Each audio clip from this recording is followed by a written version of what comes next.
Hello, today is October 18th. My name is Lucy Shapiro. We are here to interview Miriam Gross, who is a survivor of the Holocaust. The videographer today is Barry Stallman. We're making this video under the auspices of the Montreal Holocaust Museum. The purpose of this interview is to add to the oral history of the Holocaust. Hello.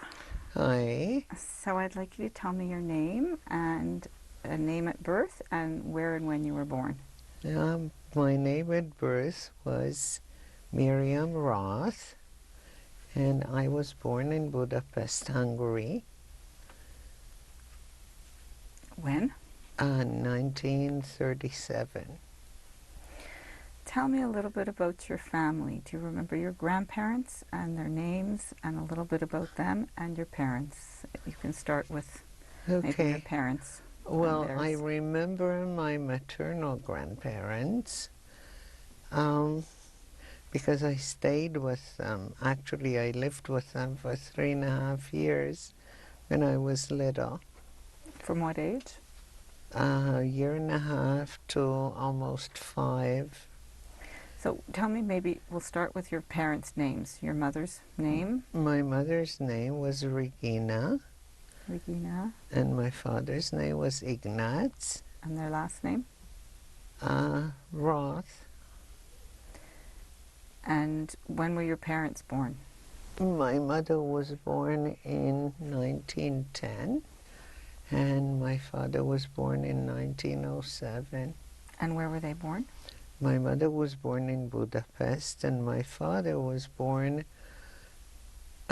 in Oros, which was not a village, but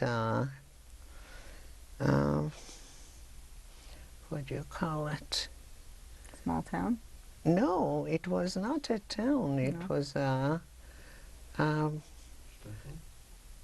they had these large farms.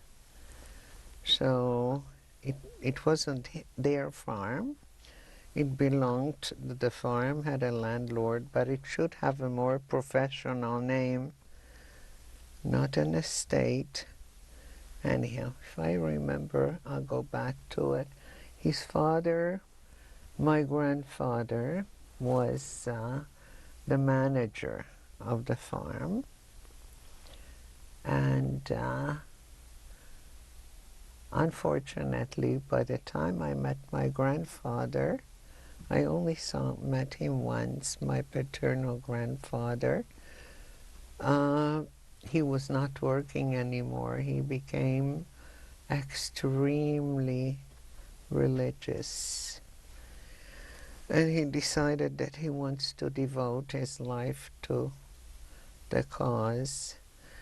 And he left his family, and he got on the road, and he was selling soap for the Rebbe. So that made an unhappy family there. Your father was how old when he left? When his father left? I really don't know, but my father was the oldest. There were 5 or 6 kids. My father was the oldest, and they were all young. Even my father was very young. And they became, of course, very poor, because in those days women didn't have jobs. His mother didn't go out to work, and they were actually close to destitute, his family.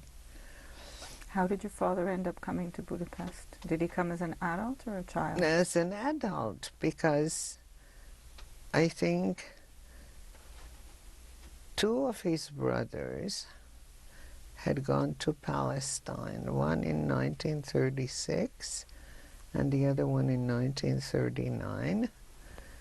And there was no future for them in that place. Then his mother moved them to Nyíregyháza, which is a sizable town, but they had no trade and no education. So I guess he went to Budapest to find his fortune. So when did your parents meet? I don't know when they met, but they got married in 19... When did my parents get married? I should know. That's okay. If you remember, we'll come back to it. I won't remember because I am not sure that I ever knew when they got married. I know when I was born. And so they would have gotten married at around 1935. It's good enough. Very Close good. enough. And And I think they met in 1930. what did your parents do in Budapest? What did they do for work? Well, my mother was a professional seamstress because she came from the shtetl, a village actually, Balkan, and she also came from a very poor family. So soon as the kids were old enough to have gone through grade 6 elementary school, they were sent out to learn trades. So my mother was sent to Nyíregyháza, which the same town, and she learned to be a seamstress, which served her wonderfully all throughout the rest of her life. So my mother could always exist and find work anywhere. My father, however, was conscripted into the Hungarian labor force. In what year? Uh, he was there from 19, I think, 37, 38, something like that. Early on. He served there for 6 years. What kind of life do you remember before the war? Where did you live? Do you have memories of your Yeah, of apartment? course. Well, I lived in, I don't remember from before my grandparents because I was a year and a half old, but I remember their little house in Balkan. And I remember my grandmother every morning when I woke up used to come and give me a sugar cube. And I remember my aunt that just died, she was still at home. She was too young to go out. She's only 10 years older than me. What was her name? What was her name? Barbara. She's the one that's getting the plaque downstairs. She just died in April. So, Sorry. and her younger brother, Joe, they were still at home. So the three of us were good friends, or they took care of me. And What were your parents doing that you went to live with your grandparents? well, my father was in the labor force, whatever, and not labor force, labor in the Hungarian army, but the Jewish men were conscripted to do the labor, yeah. And my mother worked. She supported us all the years. Before 1937, before he was sent to the labor camps, what was your father doing in Budapest? I don't know. So your mother stayed in Budapest when you were sent to your grandparents? Yeah. And what was she doing? She was sewing. I remember her when I came back to Budapest. They were these people that made ready-to-wear clothes, and they contracted the work out. So she had a sewing machine at home, and she used to sew and supported us very nicely. Did you have siblings? No. That was just yourself. What? So your mother was sewing before the war as well? Yeah. My mother was an old. And so what type of work could she do who would she work for during the wartime years? Well, the time that I remember, she worked for, it was called, in Hungarian, it was called konfekció.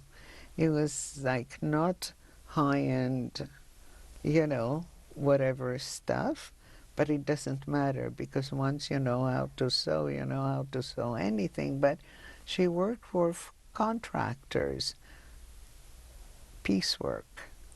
What type of home did you have before the war? Were you religious? Were your parents Orthodox? No, my parents were not Orthodox. My parents were Neolog, which is like conservative, I think, here. Yeah. Did you go to synagogue? Did you observe Yeah, Shabbat? not every Shabbat. Occasionally, we went to the big Dohain Temploman, which was nearby us. We lived in an apartment, a one-bedroom, whatever, in the Jewish area. I even got to show that apartment to all my grandchildren. Is that the apartment you were born in? That you No, lived no, in? no. I was born in, I think actually when I was born, my parents were renting a room in their apartment, in his parents' apartment, but I'm not sure. And your husband's parents? I think so. No, you don't want to know the whole story. Okay. No, we want to know the whole story. Okay, but I don't know. I can tell you the hospital where I was born. Yeah, no, we'd love to hear the whole story, absolutely. But I don't know where I lived. So the hospital, I showed that to my grandchildren.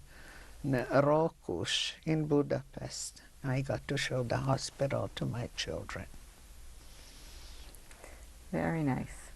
And so you lived with your parents in this rented place, and then when did you move into the Jewish area? Do you have any recollection of when you had to no, move? because I was sent away to my grandparents, and I have no memories from when I was a year and a half old. No. Nobody But told you when my stories of your father life? came to get me, when the war was getting really close to Budapest. And this was when? How old were you? 1943, toward the... I was going back to kindergarten. I was 5. So you went to school there as well in the country with your grandparents? No, I was 5 when he came to get me. Okay. And he took me back to Budapest, and then we were in the apartment already. So Okay. I don't know whether it happened before I left or after I came back, because I have no memory of before I left. What's your earliest memory? Well, the earliest memory would be with my grandparents in Balkan. Yeah. And what were they doing? My grandfather was a balagala, which is a moving company on a horse and carriage. A balagole. Do you know any Yiddish at all? No. No, and no Hebrew. Not Yes, enough. So I don't even know how you call it in Hungarian. So he tried to make a living by moving people's stuff, whatever. And they were very poor. My grandmother did not work. They had a little kitchen farm. They grew corn, and we used to force feed the geese. And we had a goat. And actually, somebody has a picture of my aunt and my Uncle Joe and me taking the goat out to the field. Yeah. So you were all on this farm together? It wasn't much of a farm. It was, yeah, we were poor. You can't imagine things like that. You have to live them. How observant were your grandparents and the family? Were they religious at all? I don't think they were any more observant than we were. Did you celebrate holidays? I don't remember. I don't remember any holiday that we celebrated. So it's possible that nobody made a big deal out of them. See, because either they didn't have the means or whatever. but I can't remember holidays in Balkan. So when you were brought back to Budapest, what do you remember? What's your first memory of coming back to Budapest? Oh, my mother registered me at kindergarten, and I remember the teacher was very religious. She wore a tichel, and on the way to school every morning, my mother would buy me a blood orange. What school did you go to? Do you remember the name of it? It was a kindergarten. I don't think it was a school. It was a preschool thing. It wasn't like... Was it a Jewish school? Well, if she wore a tichel, Mhm. obviously it was. And was it part of a synagogue? No, no, no. It was just a kindergarten. It wasn't in the school building. Because afterwards, to grade 1, I went to the school, but it was not... Probably most of the kids were Jewish, but it was not a day school kind of thing. It was just a... Jewish-run school. It wasn't a Jewish-run school. It was a public school, but most of the kids were probably Jewish because of the area. But unfortunately, I never got to finish grade 1. So what do you remember of the year you stopped going to school? When I started? When you stopped? Well, I stopped in March. They closed the school when the Germans marched in. I remember standing on the main street near our house and... Were you with children from school or with your mother? No, my mother was holding my hand. I always remember my mother holding my hand. And we were watching the Germans marching into Budapest. How did you feel? I was 7 years old, and I knew that my mother was very upset. So as much as was transmitted to me, I didn't feel good. But a 7-year-old, you know, you can't... Hard to understand. Yeah. I knew that it was something very bad. Also, before that, there was already bombings in Budapest. And we lived in a building, you know, if you've been to Europe, which I'm sure you have been to Europe, and houses have courtyards, and the building is built around it. So we had one side of the building was about 3 stories high, and the other side was just 1 story. And when we had to run for the bombs, we used to run down to the cellar, which was by itself not an inspiring place. And one night a bomb dropped on the lower side of the house, and it demolished it. So nobody built. Even now, we went back like 7, 8 years ago, nobody rebuilt that side. And your apartment was on the other side? Yeah. So you were not affected? Or Not somewhat? the apartment, no, but... So how many people lived with you? Who was living with you? Were yourself and your mother? Did you have any others living with you in the apartment? No. No. We had, my mother had all kinds of... when somebody came from the country, a sister or whatever, they would come and stay with us, but not on a permanent basis. What was the first big change after the Germans came in and your life changed? You stopped going to school. Stopped going after to that, school. what happened? And then we had to that wear the changed yellow life? star. And we were... How did you feel when you had to wear that star? Well, it's again through the eyes of my mother, you know. It's like you felt the pain and... Did you understand what this meant? Yes, I did, because... How was it explained to you? Well, she explained it to me that, you know, as Jews, we're in big trouble and we have to wear the star. And you were supposed to sew it onto each piece of clothing that you wore. but she never sewed them on. She always pinned it on with a safety pin And that was for so that what reason? if she needed to, she could just, you Hide know, it. hide it, which was very risky. And did she do that? Once she did that, that What, I remember, yeah. what do you know of the story of it? Yeah, well, she was, I told you that story already. Well, let's hear it on Let's hear camera. it again. Okay, so we had to move out of our apartment because they were going to establish a ghetto. And our apartment was outside the perimeter of where they're going to put the ghetto. So we moved in with this old lady who lived in a very pretty apartment not too far from us, and it was much bigger than us. And the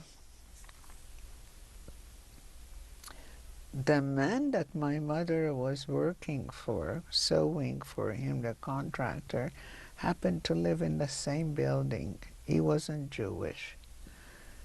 So we moved in there, and I don't remember day by day what we did, but I did remember when my mother was called up, all Jewish women of a certain age were called up, and they had to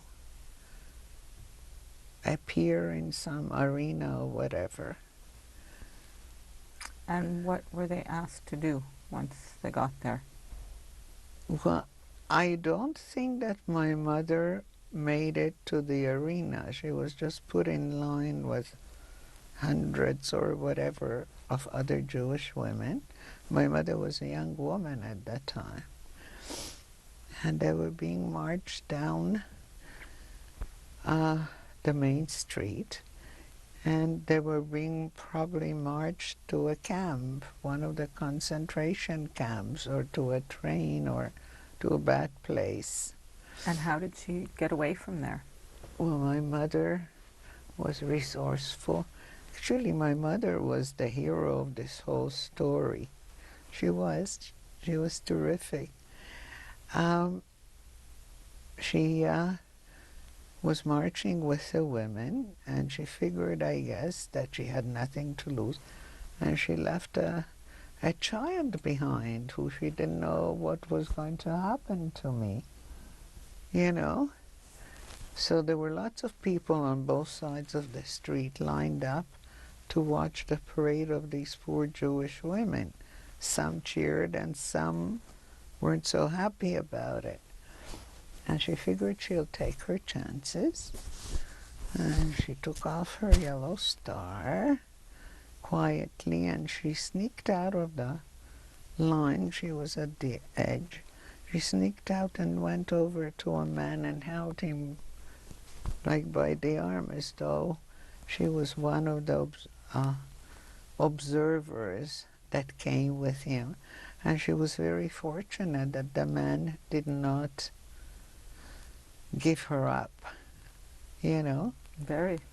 Yeah, and after the line went and whatever, my mother came back to the apartment. Don't ask me how, if she took any public transportation or what, but I know that she was there in the evening. She was gone a day and a night and another day, and then the next day she came back. And where were you in the whole time? In the apartment? Yeah, with the old lady. So what happened when she came back? Did she told you what happened? Yeah. And then? And then we knew that we couldn't stay there because, you know, it wasn't the only time, and then they might come and arrest her or whatever.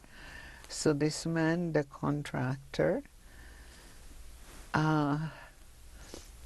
The contractor was the one she sewed for. yeah, he put some action in motion. Was he a Jewish man or a Gentile man? No. First he took us, he had a country house out in Erd, which I don't know, don't ask me how far from Budapest he was, but It was out in the country, and it didn't even have electricity, but it was his country house, and we were there for a week. What was this man's name? Do you remember? No. No, I wish I did. But I know that we couldn't stay there for more than a week. You couldn't stay anywhere for any length of time. You had to move on. Did he hide you somewhere away from people? Well, this was the first hiding place. And then he didn't hide us in, he had to lodge us with people as guests or refugees or something. And so did he pretend that you were not Jews when he Well, passed he you didn't around? go with us. He just told my mother, I guess, where to go, and he must have paid for the people that were protecting us, you see. And I never asked my mother, I guess. I used to know his name, but it was, my God, 70 odd years ago. I can't remember it anymore. So you stayed 1 week at his home, and then he passed you along to different Yeah, people. How many different places do you think you we stayed went, at? I remember 3 or 4, and then I remember the last place. That was in Buda, was in the rich section of Budapest on the other side of the Danube River, and we were in a beautiful villa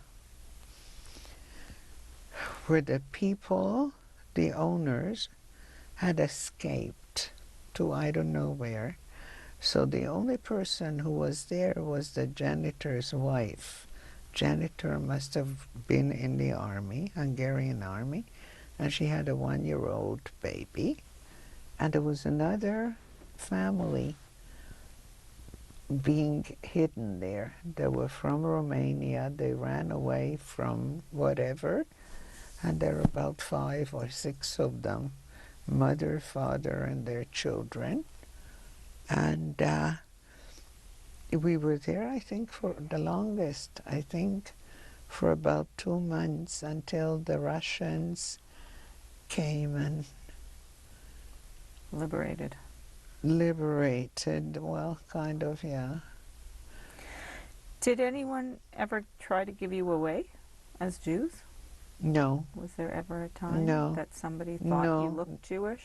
Well, there was one time that we were, I remember, in one place with a family, and I went out in the yard to play with the children. Sorry. Water.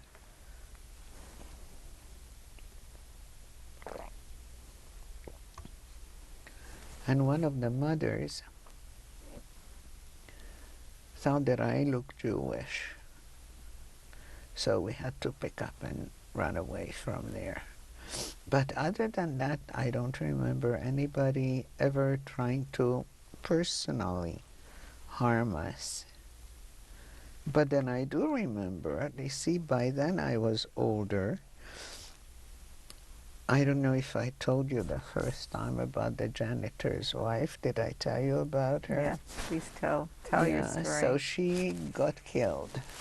The Russians were coming closer and closer, and it was lots of snow in Buda. And she stuck her head out the window, and a shrapnel went under her arm, and she died right there with us. I don't know who took care of her, who took care of the baby after, but I know that she died. And then my mother and I, with lots of other people, all the bridges were gone in Budapest. We crossed, it was in February, we crossed the Danube on foot, on the ice. How many were you crossing? I don't know, because people? most people were strangers to us. Yeah. You know, people who were in Buda were crossing. Did people fall in? No, the ice was very thick, but it was freezing, and you know, and then once we got to the side of Pest, there was a repulsive sight they were trying to clean up, and on carts they had piled dead bodies. They were carting them out wherever they found them. Who was doing this, the Russians or the Hungarians? I Do you know? imagine it was the Hungarians. I can't imagine. The Russians were not gentlemen. What do you remember about the Russians? Uh, then we went to, I think we went to our apartment. I think I told you that. And my uncle, my gypsy uncle and aunt were there. And, but we didn't know what happened to my father.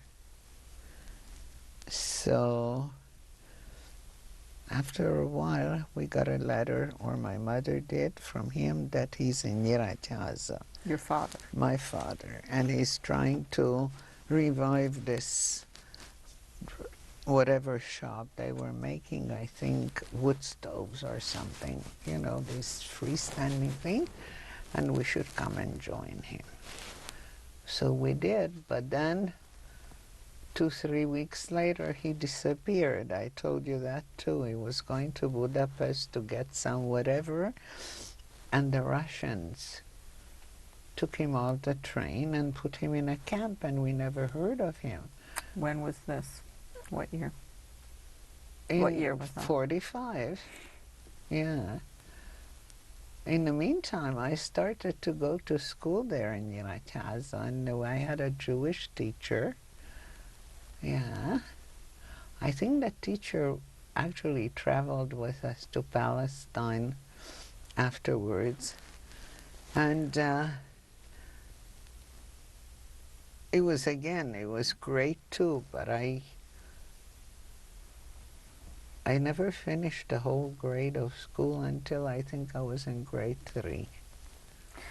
When your father came back between all of this, Yeah, before but he left again, did he tell you what he had experienced in the labor But camps? I missed, no, I was going to tell you first about the Russians. Sure. So when we were there without my father, you know, one night, it was this huge big building, and it was like a shop. It wasn't a dwelling, and they were rattling the door and whatever, and you had to let them in. And my mother was terrified that they're coming. There were about 3 of them. They were all drunk. And she didn't know how to get rid of them because she was worried that they're out to rape her. They were not gentlemen. So somehow, was in the middle of the night, she managed to get rid of them, and thank God, you know.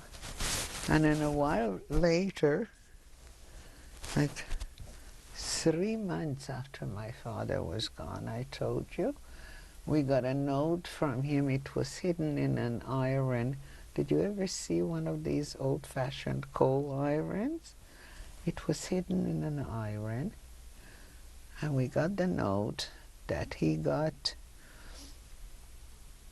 taken off the train, and he was in some prisoner camp in Cegléd. But I don't remember him telling us what they made him do there. Probably some work. But and then they released him, but we should meet him back in Budapest now. So we left Nyíregyháza, and we went back to Budapest. Do you have any recollection of how many family were taken and did or did not come back from camps? Like your grandparents, aunts and uncles? Yeah, sure. Both my What happened with the extended family that you can remember? Well, that's what happened, because in Hungary, if you were in the rural areas, they got rid of that. Don't forget that 44 already, the war was kind of not playing into Hitler's hands. and there was Eichmann, and they had to finish their job. So the rural Jews were done in, like, I think a month or Who of so. your family was still outside Budapest in the countryside? Sure. No, who of your family Who? that you know? Well, my both sets of grandparents. My my mother's mother was only 53 years old at this point. And my two sets of grandparents in Nyíregyháza. My father didn't have any siblings there anymore because he had a brother who lived in Budapest. He was taken and never came back, but he was probably labor camp. And a sister. A sister who was married to a non-Jew, and she didn't want to know us, my mother and I, when we needed help. Did you try and go to them for help? We tried once, yeah. Do you but remember what happened? I only remember that they didn't they said they couldn't help us. I don't think she wanted to endanger them. I know that that sister, my uncle in Israel, Dod Yosef, was in touch with her for years, and I think he even brought her to Israel for a visit. But she was not willing to help us, or able, or who knows. So that took care of my father's siblings. My mother's siblings, there was the one that married to the gypsy. So somehow being Jewish didn't get into the way. I don't know. She was in Budapest. There was another sister who was also married to a non-Jew, but she was not at that time in Budapest. I think she was in the country, but she survived. And then there were three brothers. And where were they? They were gone. They were in Balkan, all three of them, and they never returned. So Do they you were. have any idea where they were taken? Well, you can have an idea. They all were taken to Auschwitz, you know. Like this aunt that just died. She was in Auschwitz, not for a very long time, but she was a teenager, so they didn't gas her right away. They made them work. And her brother, who was 2 years younger than her, was also taken. He was also in labor camp, but they both came back, but they didn't know about each other. Like, whether one didn't know if the other one was alive, until somehow somebody put them in touch. And he came from Hungary. He came to Canada. And she went back to Hungary, and she married her high school, or they didn't go to high school, her teenage sweetheart. And then they came to Israel for a while, and then her brother Joe brought us all to Canada. The sister who was married to the gypsy, I mean, we all know the Germans didn't stop with the Jews. Was there trouble because he was a gypsy, or I were they don't able think to so. avoid? His name was Gypsy. He looked like a gypsy. He was a wonderful man. But he was dark, with very dark black eyes, and he was in Budapest all the time. It wasn't like he was trying to hide or anything, you know.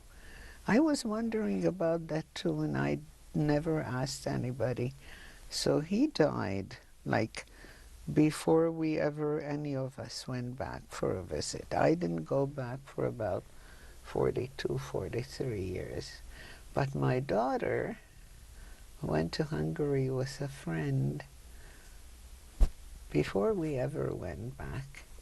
And she went knocking on this aunt's door.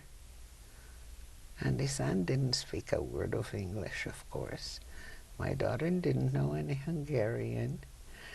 And all she asked my mother to tell her, how can she, to tell the aunt that she's my mother's granddaughter. And she understood her. And she invited her and her friend, I don't know how, she invited them for lunch the next day. And they understood that too, and they came, and they loved the food. Isn't that nice? Yeah, so she was there before us. But then we went back, and we got to see her. But you know, I never thought that I ever wanted to go back to Hungary. But I remember when I knew that I was going to see my aunt, because this aunt was not related to my mother at all. She was the father's daughter with the previous wife, you see. But she was the closest. Her and my mother were very close and very good friends. So I knew her the best. And I remember when we went back and we stayed at this beautiful hotel, and I knew that she's there. She lived in the same building where we had lived.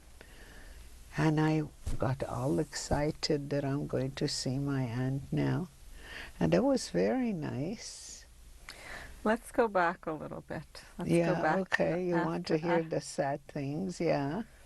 I have no more sad things. Go ahead. after 45.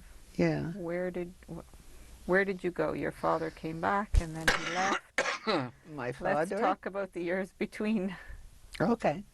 My father, with a friend, opened in Budapest. You must have been there too a few times. Yes, I You was. remember the fruit stands on the street corners? Depends on what corner you were on. They were on a beautiful corner on Andrássy út in front of the bookstore. And they opened the fruit stand. Your parents? Or My just your father father? and a friend. No, my mother was still sewing. That was her, you know.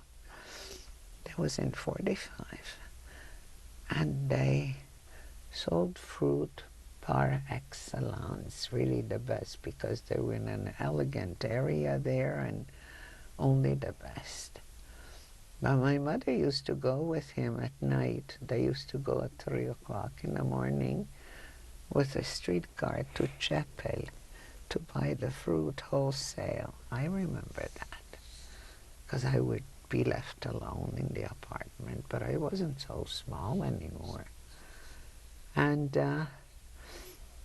he was doing well, my father, but communism was getting tighter. I was doing well. I was for a change. I was going to school, grade 3 from the beginning and till the end, in June, whenever. And my father decided that now he wants to leave. He doesn't want to stay there with the communists. So what did he My decide to mother do? didn't want to go, and she was contemplating staying behind with me. And did he convince her? I don't think there wasn't such communication between them of convincing. I think she tried to talk it over with me and how it would affect me if my father went and she deprived me of a father and, you know, whatever. But we ended up going with him. So where did you go? Where did your travels take you? Oh, we were on the same boat. We were on the same trip, the two of us, actually. With your husband? Yeah, we were smuggled out of Hungary, and we ended up in Zagreb in an unfinished structure. It had no windows and no doors, But it wasn't winter yet. I think it was until about November when it was getting colder. And then they finally found a ship for us, because the ships also had to be bought or rented or stolen, whatever, so that the British won't know about it, because it was illegal business. How did you get to Zagreb? To where? To Zagreb, from Hungary. How did you end up there? Well, they must have taken us by train. I don't think that there was any other conveyance. Were you He doesn't help me. educated in any way about Israel and Palestine, where you were going? No. Were any Jewish No, organizations I was, involved? well, all that he was all Jewish. He was shlichim from Palestine. And I belonged in Budapest to the Shomer HaTzair. But I don't think they instilled in me any Zionist desires at that time. I was just happy to be in one place and go to school, and I had violin lessons, and when I went to the fruit stand in front of the bookstore, I had a free hand. My father, I built up a beautiful library, all in Hungarian. I left it there. And then from there we took the Knesset Israel, and it was a boat. No, yeah, but there were two boats, the Knesset Israel and a smaller boat, and we're all going to Palestine. How many people were you? We ended up with 4,000. It was a rickety little, not a big boat, and we were like sleeping on dargashim. I'm missing my English vocabulary. You know, we were like, there were no cots Bunks? or beds or shelves, mainly. It was like bunks? Yeah, Right. bunks was, if you would call it bunks. It was disgusting. Even now I remember it was disgusting. And then about a week into our journey, the little boat sank. So they transferred those people to our boat also. So it became even squishier. It was, we were on that boat for 4 weeks to go from Yugoslavia to Haifa. And were you allowed to disembark in Haifa? Or were you sent away? Where's my pictures? You want to see my picture? We'll do the pictures after. There's the picture that he found when me and my mother had taken off the boat by the British. So where did you end up? In Cyprus. And how long were you there? 11 months. What did you do in Cyprus? Actually, the British were okay, except that I cannot stand lamb chops. I won't touch them. Is that what they gave you to eat? Well, I think we had cooks, like the Jews were cooks or whatever. But and we had school. We had teachers that could teach us. We had almost like summer camp. And what did your parents do in Cyprus? Were they working? I think my mother was still sewing. My father, I remember, developed from the heat extreme eczema on her toes. He even had to be hospitalized at some point. So you spent 11 months there. Uh-huh. And then? And then we went to Israel, to Palestine. It was still Palestine. And we were quarantined in Atlit. Have you ever been to Israel? Yes. You never been to Atlit? Mm. Okay, your next trip, it became a major tourist attraction there, because that was the point of entry. of all the illegal Jews. And so they processed you there, and where And did you we were go? there for a month, and we were there in November. This was a year after we left. Hungary. Yeah. Uh, and the evening of the UN vote to partition Palestine, we were in Athlete. What do you remember of that night? When they started shooting, right away the shooting started. And where were you? I was in Athlete in the Yeah, camp. no. But were you in I a was building? Were inside. you We were, outside? yeah, we were in the building. And so, what did you have to do? Did they have any bomb shelters or No, no, anything ready no. for The for shooting this? wasn't in the camp. The shooting was somewhere like the Arabs were shooting right away because they didn't want this partition business. So they were showing their Force. displeasure. And were there casualties where you Not, were? Or? no, not where we were. We were in. It's still under the British. The British army was still there.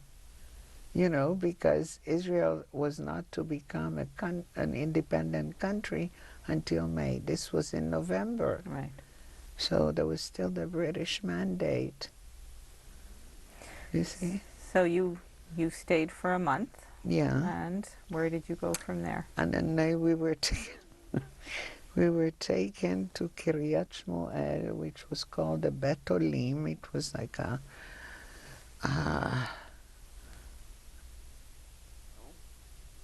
refugee camp.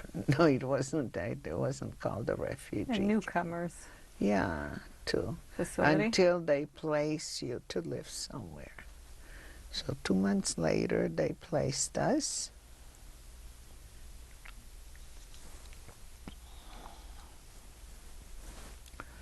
Where?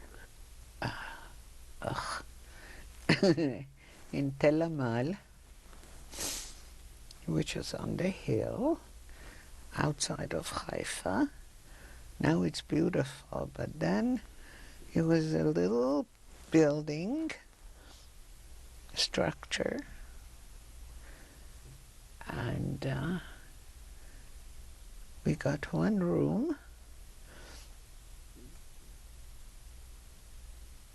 and where we did like the cooking and everything. And on this lower level there was another family of Israeli Sfaradim. But we did not have any bathrooms or anything in the building. So it was the city hall, if you can call it that, and where the schoolhouse was, and you had to run across like from here to the other end of the Y if you needed to pee, excuse me. And it became dangerous also because we were up on the hill, and down in Khalissa it was all Arabs. So when they saw somebody running that way, you were a sitting duck or a running duck, and they could shoot at you. But I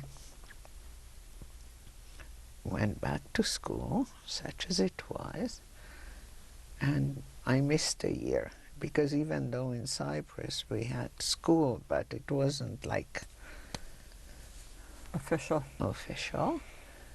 So I went back, they put me into grade 4. Well, then it was the middle of the year, and I didn't speak more than 3 words of Hebrew. So it was hard.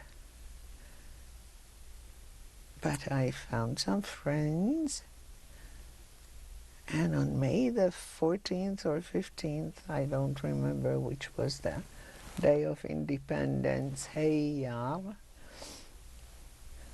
everybody came out from their little houses, and we were all standing on the slope and singing Hatikva.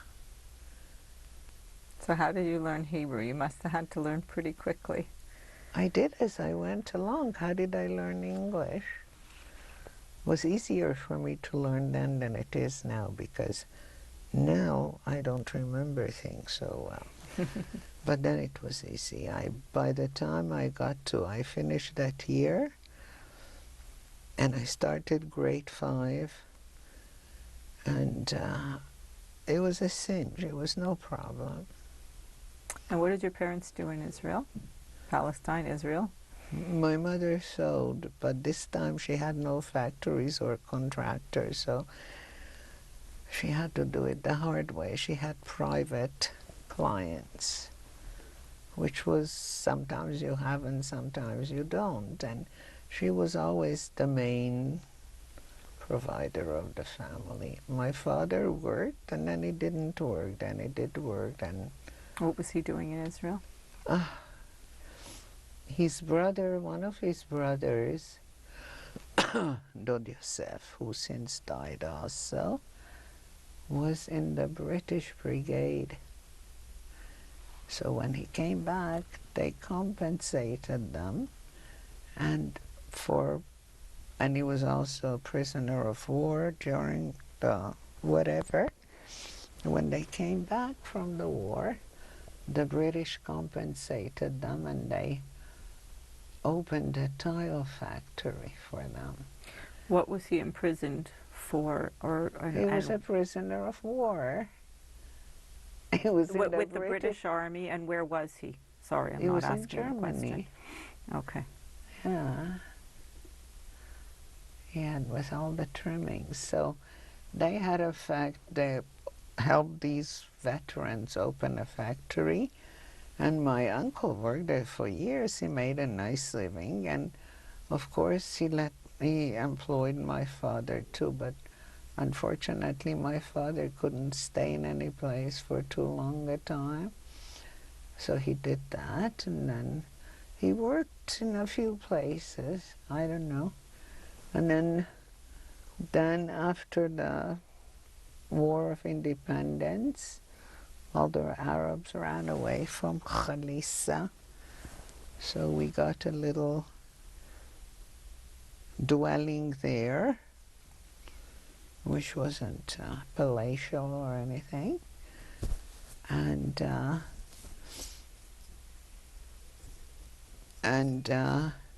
I loved it. It was my home. And I had my friends. And then when my Uncle Joe offered to bring us here, my mother must have been, either she or my father together, they decided that they'll have an easier time to make a living here. So what year did your uncle offer to bring you to Canada? We came here in 1953. I was 16 years old, in the middle of high school. I was very sad. But since we had, in that Khalissa house, we had an Arab toilet. You had to go outside and go down. Did you ever see an Arab toilet? No. Oh, you must have on your travels. There is no toilet bowl. You just have thing for your 2 feet. Oh, yes.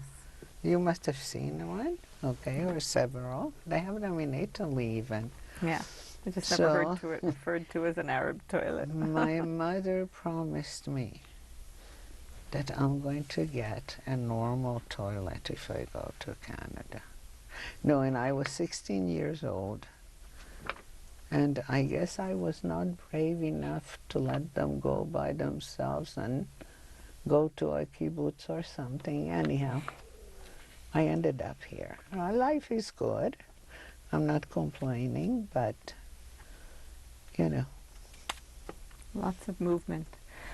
Can I go back to your uncle who was in the British Army? Yeah. Were there any other relatives who were in the Army during the year? Yeah, his during other the war? brother, Dochmoel, was also in the British Army. How did they end up in the British Army? Because the British came in they called them the Jewish Brigade. They came to Palestine to recruit. And so where did they go with the British Army? They went They to fight fought in in Germany. Europe. Which countries did they go to? Do you know? No, but wherever they needed, I know that Dod Yosef was prisoner of war. Dod Shmuel was not. He came back. But they were both in the Jewish Brigade. And You they never never heard of told? them? Yes, absolutely, I did. But did they tell you stories of any of their escapades and Dod experiences? Shmuel, I was not very close to. Dod Yosef, we were very good friends. Uh, he only told me one story. That was a sad story. After the war, he didn't come back to Israel or Palestine. Palestine right away. He went to England and he fell in love with some non-Jewish girl. And the father refused to let his daughter marry Dod Yosef. So Dod Yosef was heartbroken and he came back to Palestine. They gave him a shikun, like that's also compensation, the British whatever. What is shikun? Shikun is an Shikun allowance? is A pension? no, No. shikun is an apartment. Oh, okay. And they helped them establish this tile factory. So he was set, very nicely set. But then he married his wife on the rebound, the one that he married. And she was a Holocaust survivor. So I'm not going to tell you that story. It's not mine and it's not happy, so. But he died. He died about 10 years ago, Dod Yosef. He was the youngest. So you came to Canada at 16, and what was life like then for you? Well, You got a toilet? yeah, I got a toilet. Oof. You have to see, this is the first place, even now in my house, that gets cleaned every day. Must have the cleanest toilet in all of Montreal. No, I was in the middle of grade. No, I never got to start grade 11. So I went to the Jewish Congress and they sent me to Baron Bing. And Baron Bing, I didn't speak any English. I mean, I had some high school English from Israel, but not conversational English. It was just whatever. Grade 11, and it was all girls, and I came from a simple 16. We were still kids. And all the girls with so long nails, and, How did they treat you? one of them, or two of them, took me under her wing right away. But 3 days later, I said, this is not for me, and I left. So that was the end of my high school career. And I went to the teacher's seminar. There was a teacher's seminar. I went for 3 years, and I managed to make lots of friends. And I'm telling you, life is good, thank God. But, that was a sad period. Transition, but I learned English also. I haven't learned French yet. There's still time. What did your parents do in Canada? My mother went to work at the factory and she was a sample maker.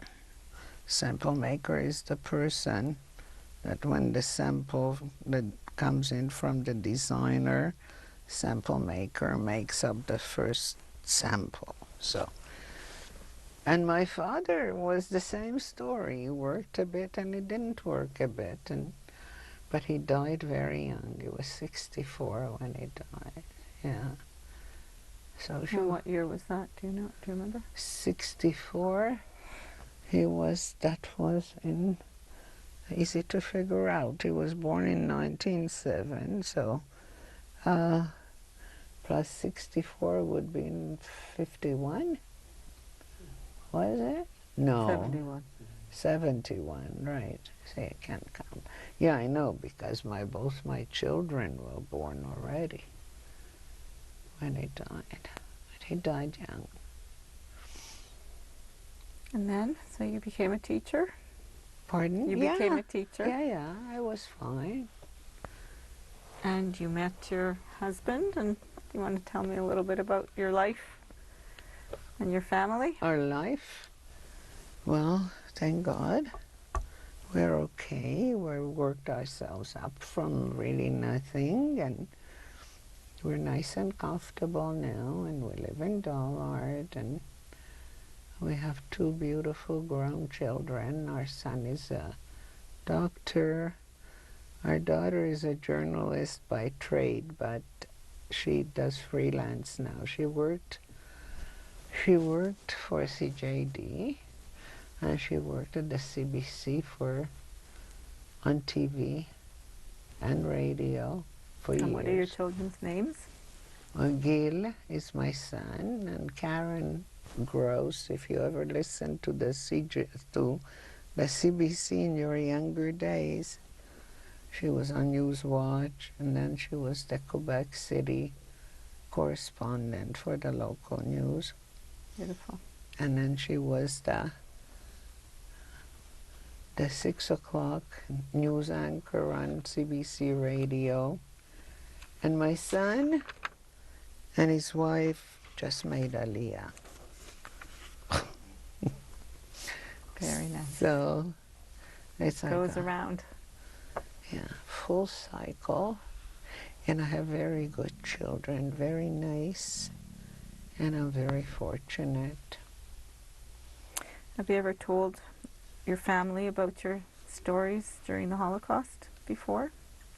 Well, it took me a while. You know what? For years, I didn't find it necessary to talk about it because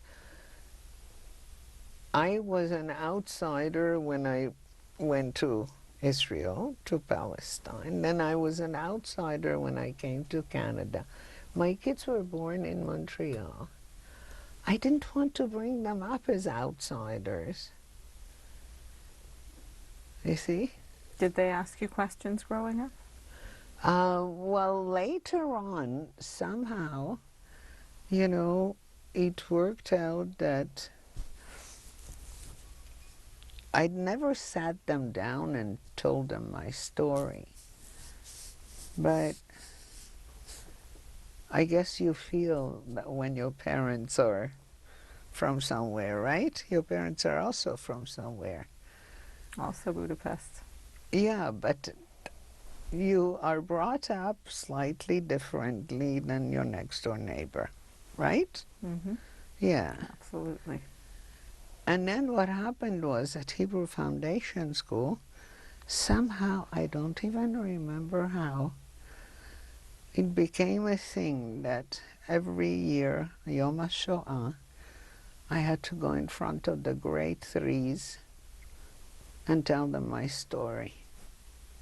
Even after I retired and I just did substituting, they would call me, can you come for Yom HaShoah to do the grade three? And my daughter is like all caught up with this Holocaust thing. My son is aware of it, but he's, you know, What do you tell the grade threes at their the level? same story, yeah. But at a grade 3 level, what do you tell them in a nutshell? Well, How in do a you- nutshell, it's not. I tell them the bad things. What you heard, I told you. I didn't go to concentration camp. I didn't see the gas chambers. And what I tell them is the happy ending, that whatever happened, my mother always held on to my hand and she led me to safety, you know. And the French teachers that come in with the kids are always fascinated. And the kids love the story too, because I don't have any terribly frightening things to tell anybody. I told you that. See? Waste of time. Never a He waste says of no, time. shaking his Never a waste of time. head. Maybe you think so, but other people don't. Okay. What kind of a message do you have for future generations?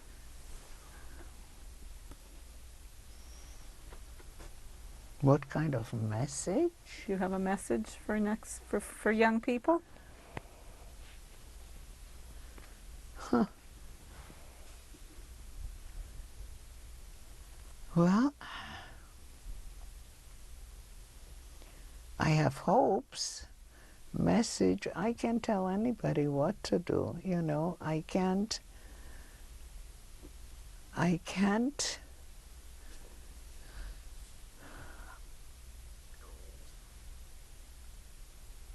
there What do is, you hope for? I hope that there won't be another war. I hope that anti-Semitism will go away again, because it's too bad now. It's coming back. And it's something that I didn't think that my grandchildren will ever be exposed to.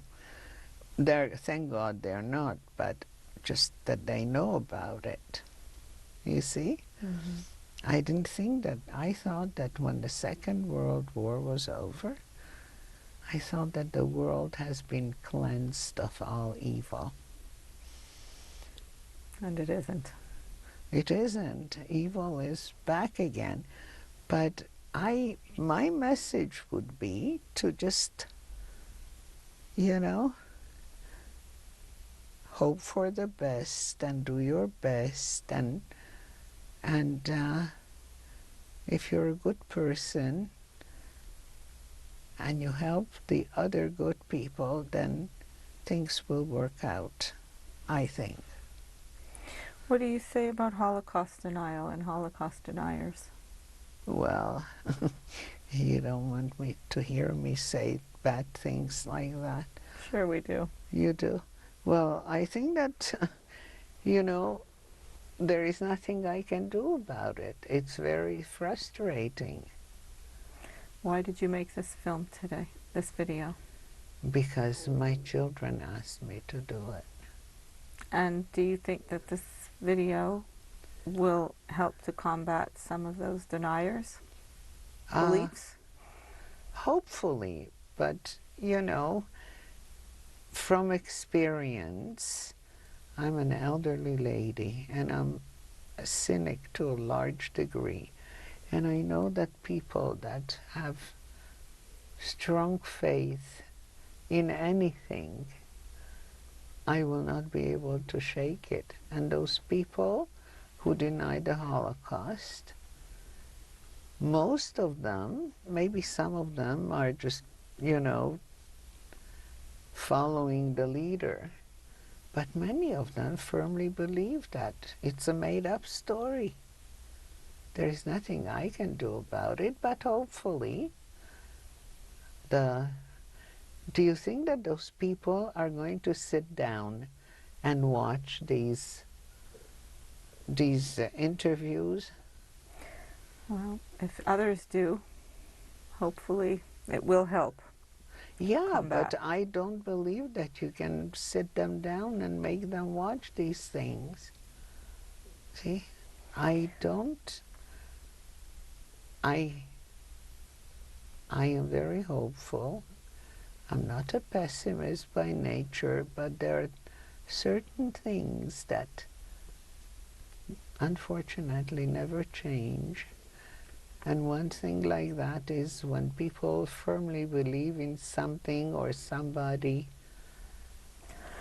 I don't know who can shake their faith. And unfortunately, this Holocaust thing, Excuse me. you know, like who would have even thought 30 years ago that anybody would come and deny the Holocaust? Like there is so much evidence. And look at it, it's like a widespread evil. I guess that's why we have to keep talking. Okay, so we talked.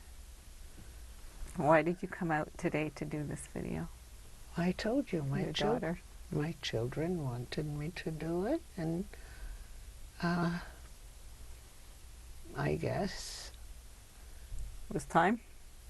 yeah, well look, if I don't think, when I think of what other people suffered and concentration camps, then I never thought that I had the right to tell my story. You do. Because my story is not, you know, I lost some of my childhood.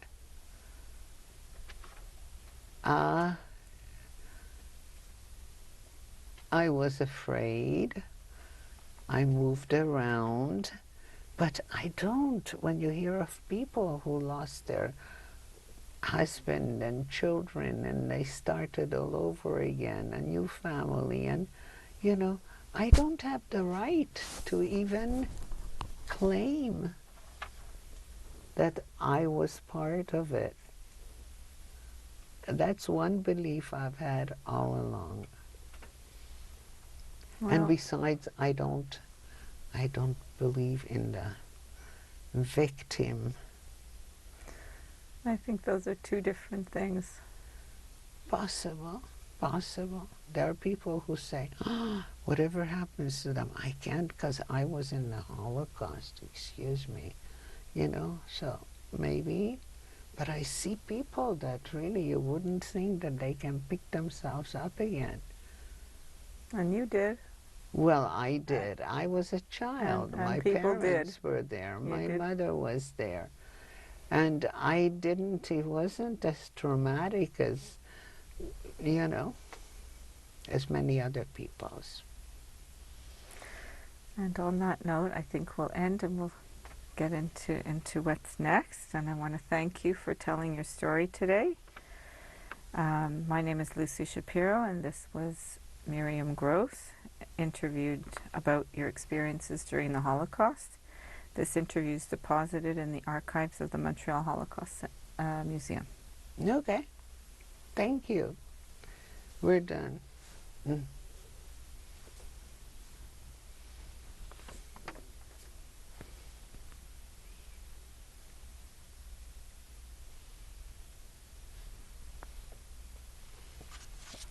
Okay. We are doing pictures now. We're doing pictures now. And this is my father, mother, and me. The Can you bald tell me? baby. My father's name was Ignaz Roth. My mother's name was Regina Roth. And my name was Miriam Roth. Mother's maiden name was? Malik. Thank you. I don't know what this is.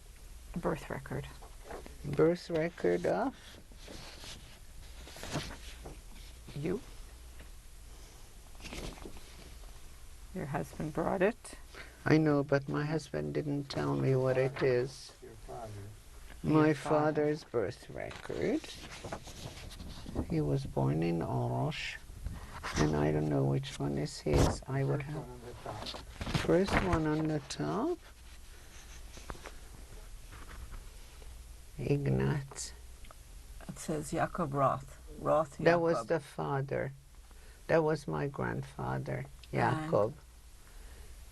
And my father's name is Ignaz. And Aranka. Aranka was his mother.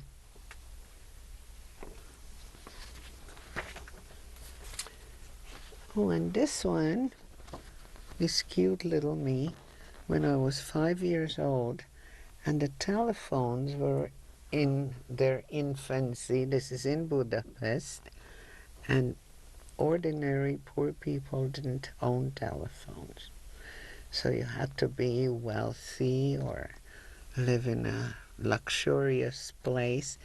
But the photographer that they took me to had a telephone. So I got to take a picture with a real telephone. Whoosh. Okay, now this is the picture where we are in Knesset Israel. That's the boat that we were on. We're not allowed to dock in Haifa. The British soldiers came to remove us from the boat. And you can see my mother and me being removed from the Knesset Israel. And we came to this by fluke. My son was looking at a name of a book on the internet last year, and he found a video done by the French, some news agency. And my husband discovered, she says, "Look, it's you." And he recognized me and my mother. So this is a historic piece of evidence. Ah, this is me and my violin. That's an interesting picture, eh? Yeah. Me and my How violin. old were you in the picture with the violin? I don't know. 12, 13, who knows?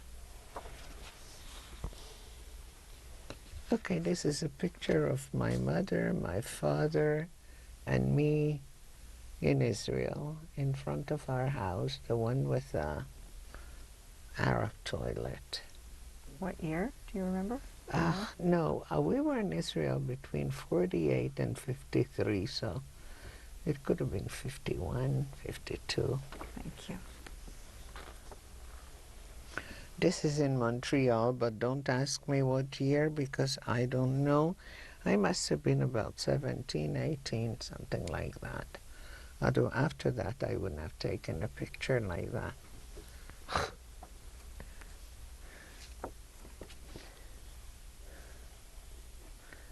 Yeah, and that's me and my little son. Huh?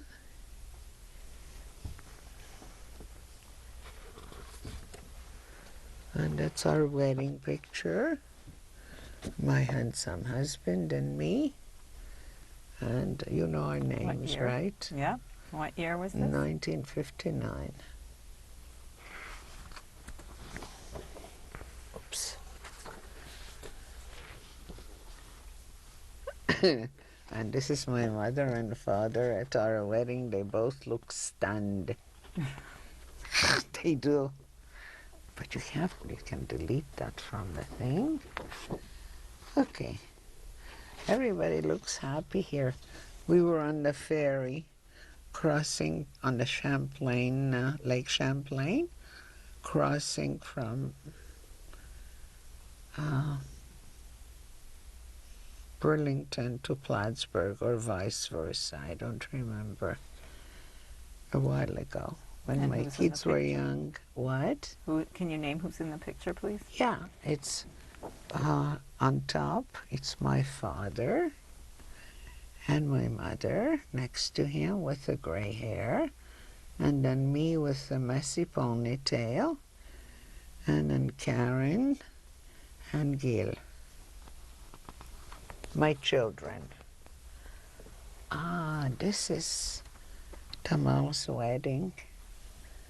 My little twin granddaughter was in August. And I think I already told you all the names on this one. You don't need all the names. And this is Karen's family with the bride. That's Can you go through the who's who? Gabriel, Karen, Tamar, Eve, Elijah, and Jamie. Thank you. And this is handsome Josh when he was in the Israeli army. He's our oldest grandson. Do you know what year that was? Uh, would have been 10 years ago. He's 29 now. 10 years, about 2007, something like that. And this is the twins. These twins are very attached, Ben and Tamam. They were always together, except for last year already. She was back in Canada and he was in Israel. So, but at her wedding, she was walking down the aisle, and he was sitting right behind me, and we all stood up to wait for the bride and groom, and I saw him crying, and she looked at him and she started to cry. They're very attached. And these are all my beautiful grandchildren, but this was at Tamar's bat mitzvah, so that was 8 years ago. Sessa, Gamagno, that's it. Thank you Okay. very much. This is Miriam Thank Gross you. being interviewed today by Lucy Shapiro Yeah. and videographer Barry Stallman. Thank you for doing this video. Thank you. So we're all done, right? With these pictures, you said you wanted some pictures together? No? Okay.